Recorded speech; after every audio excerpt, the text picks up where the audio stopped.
the solution to these questions. First, let's take a look at how a siphon works.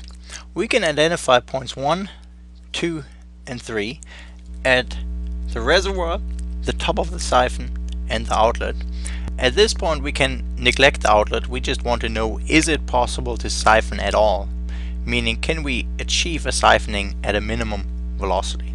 So if we look at minimal velocity, if we look at point 1 and point 2, what we can get is that P1 is equal to P2 plus rho V2 squared over 2 plus rho g z2. We neglect the velocity, and so we get P1 is equal to P2 plus rho g z2.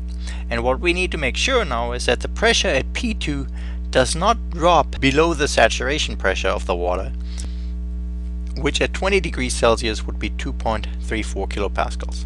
Because if it drops below that pressure, it certainly can't go negative, but if it drops below the saturation pressure, we would have vaporization, and at that point we will not have a siphoning effect. So let's take a look at this problem. So what we get is P1 is equal to P2 plus 1000 times 9.81 times Z2, which is 8.5, which is P2 plus roughly 85 kilopascals. And so if we look at the first case where P atmospheric is 101 kilopascals, we would get P2 to be roughly 16 kilopascals, which is much larger than the saturation pressure, and so therefore siphoning is possible.